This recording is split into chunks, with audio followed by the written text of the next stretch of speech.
Hello everyone, you're watching Let's Talk About Prepping. I'm Tyler, your host, and I just wanted to do a quick video to continue a conversation that Steve over at Corsair Trainers was having. He was talking about having a rational plan for where you might get some water a few days into a collapsed grid down type situation. So his basis of this idea was you want to have as much water available to you for as long as possible before you start uh, devoting huge chunks of your time to water collection. So basically, he's prompting us to brainstorm some places where we think some water might be available a few days into something, somewhere that someone else might not have already tapped. So, in my mind, this would exclude any commercial water, like things in gallon jugs at stores or places like that. Anything even in office buildings at water coolers, because a lot of the people who work those places will have gone back for them.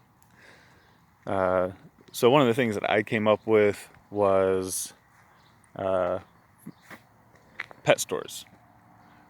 Petco, mom and pop pet stores, even just the aquarium section at Walmart are going to have aquariums full of water. They might even have distilled water in jugs or special water prepared for fish. Now, all of this is going to require treatment, pretty thorough treatment, because you're talking about water that animals have been living in. But at least you can say hi to those animals. There's no question mark like there is with water that comes from a river or stream, where there's definitely been things living in it, and who knows what else. So at least you can eat these fish and then filter their water and drink it. Hopefully you've got a Berkey and all the other things that you need to filter an aquarium water if you're planning on just filtering whatever water you find in nature. Because, in all honesty, you should be able to go up to an aquarium in a pet store and drink it far more safely than you should be able to just drink from a stream. I still wouldn't do that, but it's a place where there's going to be water, going to be a lot of pet food, going to be a lot of pets for food, and just some other different interesting things. So one of the other ideas that we were talking about there was fire hydrants.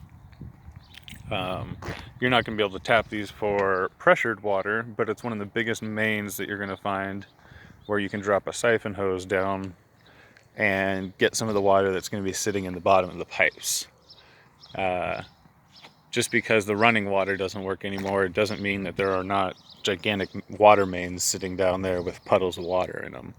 So, might be a good idea to keep a good length of some thin hose that you can use to siphon water out. I don't know how deep those mains are, but I'd probably want at least 15 feet of hose.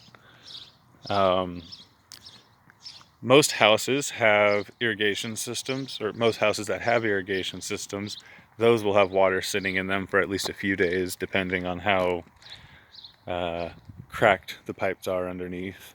I know that this house's irrigation system has a couple of leaky spots in the pipes, because you can tell, especially in the backyard, where some spots are getting more water and other parts of the system have low pressure. But if you got desperate enough, you might have a few gallons in some PVC pipe under your ground. If you knew where your access point was, you might be able to use compressed air to push some water back to yourself. But that's definitely something you would want to practice before the situation. Anyways, I'll put a link to Steve's video. There was a lot of good conversation going on there in the comment section. I definitely think that it's a good idea to start brainstorming some different places where you would be able to get water. And we're talking about at least 5 gallons per person in your group per day. It's not worth going somewhere if you're not going to get at least that much water. Because less than 5 gallons per person per day is about what it takes to go looking for water, get it back, and account for your day's use. And so if you're just getting 20 gallons of water in a day for a group of people, you're already spending way too much time and energy on it than you want to be. So if you can't think of how you're going to get at least 20 gallons per person, or 20 gallons per day for your group of 4 people, and you can't start thinking of where you're going to find that every day, I would maybe find that to be a source of concern. It's a source of concern for me, and I can probably shoot a bullet from my spot and land it in 2 or 3 different bodies of water. So thanks to Steve for starting that conversation. I'll link that video down below. Hope you're all doing well. Love to hear from you. Everybody stay safe out there.